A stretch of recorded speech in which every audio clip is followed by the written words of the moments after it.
Boa noite, pessoal, tudo bem?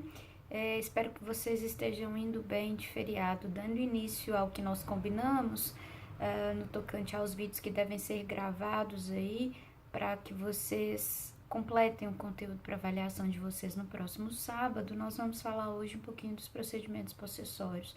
Posteriormente, irei gravar vídeos também a respeito de demarcação e divisão de terras particulares e de uso campeão, que apesar de não ser o procedimento especial mais previsto no CPC, tem um procedimento que carrega algumas características peculiares que o diferem um pouquinho do procedimento comum, tradicional e que merecem ser trabalhadas. Confesso para vocês que não foi muito fácil dar início à gravação porque eu tô sem webcam no computador. Tentei instalar, reinstalar o driver da minha câmera que é embutida, infelizmente não consegui. E tem 3 horas que eu tô tentando lidar com isso, então tô um pouco nervosa. Enfim, então tô gravando da câmera do celular, vocês me perdoem a qualidade do vídeo. Bom, dando início aí ao estudo das ações possessórias ou procedimentos possessórios previstos nos artigos 554 a 568 do Código de Processo Civil, eu gostaria que vocês prestassem atenção aqui no seguinte exemplo. O João cedeu incomodato a Maria, cedeu como empréstimo, né, a Maria, um determinado bem imóvel rural, uma fazenda, e disse a Maria: olha, Maria, pelo prazo de 2 anos você pode usar, gozar, fruir dessa propriedade da forma como você quiser, né? Ao final de 2 anos, como eu vou estar fora, enfim, ao final de 2 anos você deve me devolver a coisa no estado em que ela se encontra. Você deve cuidar da coisa como se fosse sua, né? Então, o João cede a Maria o direito de gozar, de fruir da coisa como ela deseja, né? Através de um contrato de comodato. Portanto, o João passa a ser, através desse contrato, o possuidor indireto, já que ele tinha a coisa como sua, mas cedeu a posse para Maria, e a Maria passa a ser a possuidora direta da coisa, através do contrato de comodato que foi firmado. Pois bem, durante os 2 anos de execução do contrato, a Maria usou da coisa conforme os interesses dela, enfim, manteve a propriedade intacta, cuidou do bem como se fosse dela. Ao final desenvolveu uma plantação de tomates, plantava hortaliças para cultivo, para consumo próprio e para venda também, enfim, exercia bem a função da propriedade, na verdade da posse, né, que foi transmitida a ela. Ao final de 2 anos, o João, recém-chegado de viagem, liga a Maria e diz: Maria, eu tô querendo meu imóvel de volta, já que os 2 anos já se encerraram e eu estou precisando retomar minhas atividades sobre o imóvel. Então, ele solicita que a Maria devolva a posse da coisa cedida em comodato a ela para o João, né? A partir do momento em que a Maria não devolve a coisa, o João, enfim, a fim de formalizar a intenção dele, ele procura notificar a Maria através de uma notificação extrajudicial registrada em cartório, né, enviada pelo cartório, em que ele sinaliza: Maria, você tem 72 horas para me devolver a coisa, sob pena de eu tomar as medidas judiciais cabíveis. A Maria, ao receber a notificação, simplesmente ignora a solicitação do João para a devolução do imóvel e permanece na posse. A partir do momento em que a Maria permanece na posse do imóvel, que contra a vontade do possuidor indireto, que é também proprietário da coisa, ela perde o direito à posse de boa-fé, né? Considera-se que ela praticou o esbulho, já que o artigo 1223 do Código Civil vai dizer o seguinte: perde-se a posse quando cessa, embora contra a vontade do possuidor, o poder sobre o bem ao qual se refere o 1196. Então, a partir do momento em que a posse da Maria não é mais autorizada pelo legítimo possuidor, que é o proprietário da coisa, que tinha cedido a coisa em comodato a Maria, né? Na verdade, o João, a Maria passa a praticar esbulho possessório, já que o possuidor, a partir do ato da Maria, o possuidor proprietário, que tem a posse indireta, o João, perde a posse indireta a partir do momento em que a Maria deixa de atender o chamado e deixa de restituir, deixa de devolver a coisa cedida em comodato a ela, ao João. A partir desse momento, ela pratica, portanto, esbulho possessório. Pois bem, aí remetendo ao teor da notificação que foi enviada pelo João, João disse o seguinte: Maria, me devolva em 72 horas a coisa cedida em comodato, sob pena de eu tomar as medidas judiciais cabíveis. A partir do momento em que a Maria não atende ao chamado do João e não devolve a coisa cedida em comodato em 72 horas, o que pode o João fazer? Que medidas judiciais cabíveis são essas? E aí é que entra propriamente a nossa discussão aqui a respeito dos procedimentos possessórios, já que o direito à posse do possuidor que foi esbulhado na coisa, né, no uso, no gozo da coisa, que perdeu sua posse direta ou indireta, é tutelado pela chamada ação de reintegração de posse, que é uma das modalidades previstas no Código de Processo Civil a partir dos artigos 554 e seguintes, e é justamente sobre esse assunto que a gente vai começar a falar agora, né? Então, tratamos aí do nosso primeiro exemplo que justifica a propositura de uma ação para retomada da posse para o possuidor que teve sua posse molestada por um ato de esbulho, que é a ação de reintegração de posse. Né? Ao lado da reintegração de posse, o Código de Processo Civil também prevê outros dois tipos de interdito possessório. Outros dois tipos de interditos possessórios, que são a manutenção da posse, a ação de manutenção na posse e a ação de interdito proibitório, também previstas no mesmo capítulo que se dedica a tratar e regulamentar a ação de reintegração de posse. A diferença entre esses interditos é basicamente o ato de moléstia dirigido à posse, enquanto a reintegração visa a proteção do possuidor esbulhado na posse, a manutenção visa a proteção do possuidor turbado na posse, e o interdito proibitório visa a proteção do possuidor que se vê ameaçado de esbulho ou turbação na sua posse, né, que se vê molestado aí por um ato de ameaça, ou seja, o esbulho nem a turbação se consumaram ainda, né? Trata-se de uma tutela meramente preventiva para evitar que o esbulho ou a turbação efetivamente ocorram.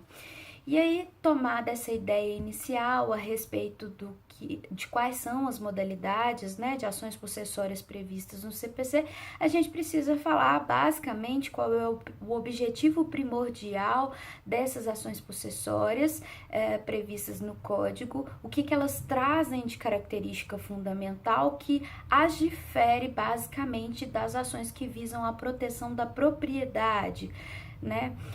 Já que as características de posse e propriedade são bastante semelhantes, apesar da posse não estar prevista no Código Civil, nem na legislação pátria como um direito real, né? Bom, a característica da ação possessória, pessoal, é basicamente a tutela do possuidor contra um fato que ofenda a sua posse, né?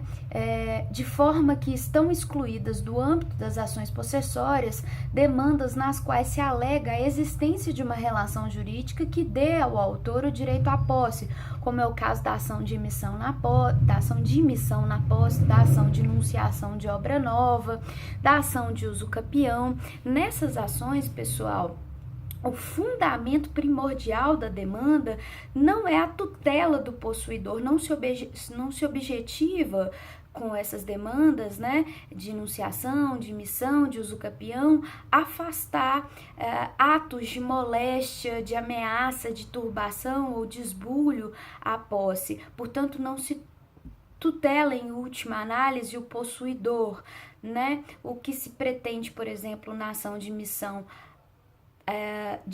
na posse é conceder-se a posse àquele que tem a propriedade, mas nunca teve a posse, né? Aquele que nunca teve a posse anteriormente. Então, a ação de missão na posse tem como fundamento a existência de uma relação jurídica de propriedade que concede ao proprietário que nunca teve a posse sobre a coisa o direito de tê-la. Né? Enquanto a ação de enunciação de obra nova, que é uma ação típica do proprietário, visa afastar incômodos causados por obras de imóveis vizinhos que de alguma forma estejam trazendo danos, né? Estejam trazendo algum incômodo aos proprietários de um imóvel vizinho, né?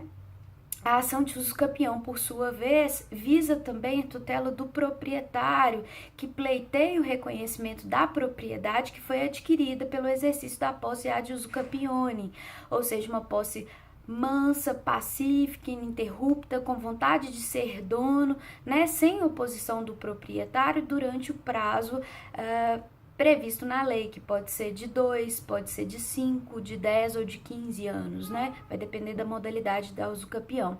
Então, percebam, pessoal, que nessas três ações, não se tem a tutela do possuidor como um fundamento primordial dessas ações, né? Tanto na emissão, quanto na usucapião, quanto na ação de enunciação de obra nova, o que se pretende é algo diverso da tutela do possuidor, né?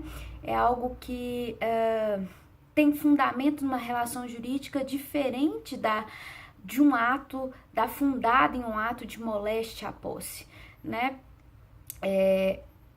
Essas ações podem até ter fundamento na posse, mas não visam afastar atos de queixa de moléstia, queixas, né, de moléstia à posse ou atos de moléstia à posse, como turbação, esbulho ou ameaça de turbação ou de esbulho, de modo que, considerando que a ação possessória é aquela contra um fato que ofenda a posse, né, é aquela tutela do possuidor que se vê aí vilipendiado por um ato de moléstia à sua posse, é aquela que se dirige contra um fato que ofenda a posse do possuidor, né, a gente tem previsão legal de apenas 3 interditos ou 3 procedimentos possessórios, que são a ação de reintegração da posse, a ação do interdito proibitório e a ação de manutenção da posse.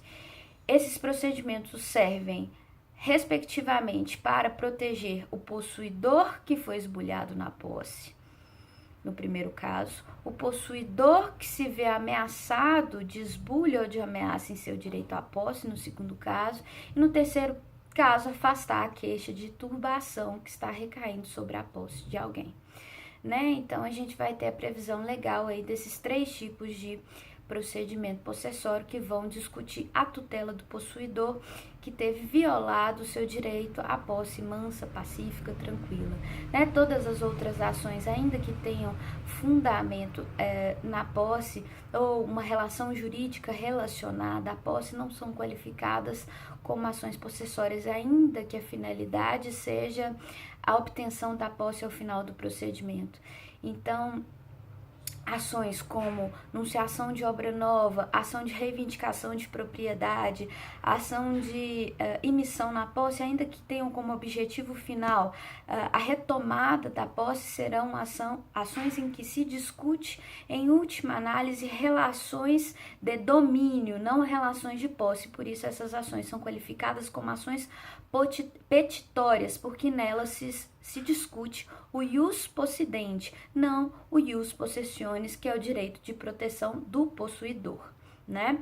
A ação de usucapião, por ter uma peculiaridade, a gente não consegue enquadrá-la nessas duas categorias, entre ações possessórias e ações petitórias, simplesmente porque ela não visa, em última análise, a tutela do possuidor molestado, né, em seu direito à posse. O que ela quer é um reconhecimento de uma propriedade previamente adquirida antes do ajuizamento da ação pelo exercício contínuo da posse mansa, pacífica, ininterrupta, com vontade de ser dono, né, pelo prazo exigido pela lei antes da propositura da ação.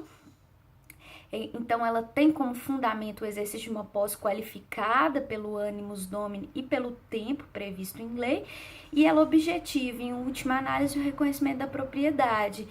O que leva muitos autores a indicarem, a apontarem que a ação de uso capião é uma ação petitória, mas essa informação, na minha opinião, é equivocada, né? Apesar da natureza da sentença da ação de uso capião ser meramente declaratória, tendo em vista que a propriedade já foi previamente adquirida antes da propositura da ação, competindo ao judiciário só declarar a existência dessa propriedade, né? Eu não posso dizer que a ação de uso capião tenha como fundamento a propriedade em si, simplesmente porque o direito civil ainda trabalha com a ideia, o direito civil brasileiro ainda trabalha com a ideia de que só é proprietário quem tem título, né? E na ação de uso capião, o objetivo é justamente a formação de um título de aquisição originário pelo exercício da posse qualificada pelo animus domini, né? Então, ela seria uma ação enquadrada numa categoria sui generis, que é só dela, ela não é nem petitória, nem possessória. Trata-se de uma ação que tem como objetivo o reconhecimento da propriedade, declaração da propriedade com fundamento numa posse qualificada pelo tempo, né, de exercício dela e pela vontade de ser dono, né, qualificada pela posse ad uso capione. Então, a uso capião a gente não consegue enquadrar nessas duas modalidades, não. Não se trata de uma ação possessória, simplesmente porque não visa a tutela do possuidor molestado em seu direito à posse.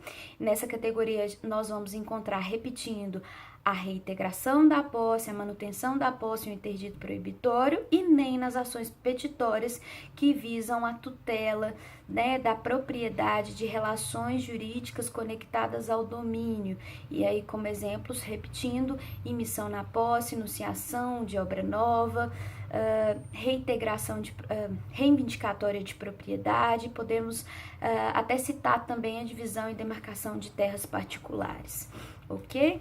Então, todas essas ações teriam fundamento numa relação jurídica de domínio, né, do ius possidendi, se diferenciando aí da tutela possessória, que é materializada pelos interditos, pelos procedimentos possessórios previstos nos artigos 554 a 568 do CPC, que são as ações possessórias. Bom, pessoal, apontado então o principal fundamento, né, a principal característica das ações possessórias, que é justamente a tutela do possuidor contra um fato que ofenda a sua posse, né, é necessário que a gente relembre aí um pouquinho o que é a posse, segundo concepção adotada pelo nosso ordenamento jurídico, né? O que a doutrina vem dizendo aí a respeito do que é posse e o que é albergado, aí, materializado, previsto no nosso ordenamento jurídico para se conceituar a posse. Tradicionalmente, a gente tem duas teorias aí que foram delineadas, construídas para tentar explicar o que é posse. A teoria subjetiva, construída pelo Savigny, proposta pelo Savigny, e a teoria objetiva, proposta pelo Rudolf von Niering, né? A teoria objetiva vai dizer basicamente que a posse é composta do exercício do poder físico sobre a coisa, com a vontade de ser dono, né? Alguém que exerce o poder de fato, poder físico sobre a coisa, com vontade de ser dono dela. Então, o que importa para o Savigny, por isso teoria subjetiva, é o corpus, o exercício do poder de fato sobre a coisa, o poder físico sobre a coisa, e a vontade de ser dono. Portanto, a teoria do Savigny uma teoria que é essencial aí para tentar conceituar a posse qualificada exigida para a aquisição da propriedade na usucapião, né? Porque ela depende da presença do animus domini, da vontade de ser dono por parte do possuidor. A teoria subjetiva exige dois fatores, basicamente, o corpus mais o animus domini, a vontade de ser dono, e por isso ela é utilizada no ordenamento apenas para se designar a posse necessária para a aquisição originária de propriedade pela usucapião, né? A teoria que é adotada pelo ordenamento jurídico brasileiro para se designar o que é posse, nos casos que não tratem da aquisição originária por usucapião, é a chamada teoria objetiva, do Rudolf von Ehring, que vai se diferenciar basicamente da teoria subjetiva porque ela dispensa o requisito do animus domini, a vontade de ser dono. Para ela, o que importa é tão somente o corpus, ou seja, o exercício do poder físico, do poder de fato sobre a coisa, pouco importando a vontade de ser dono. O que importa é que o possuidor, se comporte habitualmente como se proprietário fosse, pouco importando a vontade subjetiva dele de sê-lo, né? Então, o que importa é que o possuidor cuide da coisa como se sua fosse, pouco importando a vontade de ter a coisa para si ou não. O artigo 1196 do Código Civil adota justamente essa ideia da teoria objetiva ao dizer que considera-se possuidor todo aquele que tem de fato o exercício pleno ou não de algum dos poderes inerentes à propriedade. Então, o que importa para essa teoria que é adotada pelo nosso ordenamento jurídico para se designar o que é possuidor, nos casos que não se refiram ao usucapião, né, é o exercício do poder de fato sobre a coisa, é que o possuidor se porte habitualmente como se proprietário fosse, pouco importando a sua vontade de sê-lo, né? O que importa é que ele exerça algum dos poderes inerentes à propriedade, conforme indica o artigo 196, ok? Então, majoritariamente a gente tem a adoção da teoria objetiva aí para se designar o que é posse no direito brasileiro, ou melhor, o que é possuidor, né? Aquele que exerce o poder físico, poder de fato sobre a coisa, se portando como habitualmente o faz o proprietário, sem vontade de sê-lo, né? Lembrando que a teoria subjetiva que exige que o possuidor, além de se portar como habitualmente o faz o proprietário, tenha vontade de ser exigida apenas para configuração da usucapião, né? Em qualquer das suas modalidades. Bom, apresentado mais ou menos o conceito do que é posse, lembrando que o meu objetivo, a minha finalidade aqui não é tratar de direito civil e sim de direito processual. Eu estou dando essa introdução apenas para que vocês relembrem dos conceitos que são necessários para nós trabalharmos com o procedimento possessório. Importa ainda a gente fazer uma breve digressão ainda no tocante ao direito material a respeito de qual é a natureza jurídica da posse, como é que eu posso enquadrar essa categoria do direito à posse. A posse é um fato, ela é um direito, sendo direito ela pode ser qualificada ou concebida como um direito real. Bom, pessoal, já adianto a vocês que essa é uma matéria que tem bastante controvérsia doutrinária, né? Os autores tradicionalmente se degladiam aí para tentar explicar se a posse é um fato ou se é um direito. Bom, pessoal, e aí eu vou tentar resumir qual é a controvérsia e o meu posicionamento a respeito disso. Bom, É inegável que a posse constitui um poder de fato exercido sobre uma determinada coisa, um poder de fruição, um poder de gozo, um poder de uso sobre uma determinada coisa, móvel ou imóvel, portanto, ela é um fato. Resta saber se esse fato alcança proteção jurídica de modo a se qualificar como um direito, ou seja, esse fato é um interesse juridicamente protegido? E aí resta saber se esse poder físico sobre a coisa encontra amparo, proteção no ordenamento jurídico. E daí a ideia de se dizer que a posse não é tão somente um fato, mas também um direito. E aí o que importa a gente destacar é o que é considerado como um direito para a gente analisar se a posse é de fato um direito. Bom, aí eu vou adotar aqui um conceito que é trazido pelo próprio Ehring ao tratar da teoria objetiva da posse. Ele vai dizer que os direitos são interesses juridicamente protegidos. Portanto, se direito é todo interesse juridicamente protegido, a posse seria um direito. Além de um fato, ela seria um direito, porque o possuidor encontra ampla proteção jurídica no ordenamento jurídico. E a gente pode ver isso não só pelos dispositivos da lei material, da legislação civil que protegem, que dão tutela ao possuidor, como também nos interditos possessórios que a gente tem previstos no CPC, que dão ampla tutela ao possuidor molestado em seu direito de posse, né, a alguém molestado no seu direito de posse. Então, a posse é sim um direito pelo fato de ser um interesse juridicamente protegido, que encontra proteção legal. Agora, a posse é um direito real, sendo o direito, ela é qualificada como um direito real, e aqui a gente ainda tem mais divergências ainda do que no primeiro campo, né, de se considerar a posse um fato ou um direito. Por quê? Se nós formos bastante dogmáticos, como a maioria dos civilistas, né? Nós temos que a posse não é prevista no rol de direitos reais do artigo 1225, né? A gente não encontra a previsão legal do direito à posse sendo qualificado como um direito real, né? Então, a gente encontra a propriedade, o uso, a habitação, o usufruto, a hipoteca, né? A alienação fiduciária em garantia, a enfiteuse, uma série de direitos reais, e não encontramos o direito à posse. De modo que, se consideramos que o rol apresentado pelo 1225 é taxativo, né, impõe hipóteses taxativas, exaustivas, fechadas de direitos reais, nós teríamos que a dogmática civil exclui por completo a qualificação, a possibilidade de qualificação da posse como um direito real. Mas essa é uma visão bastante reducionista.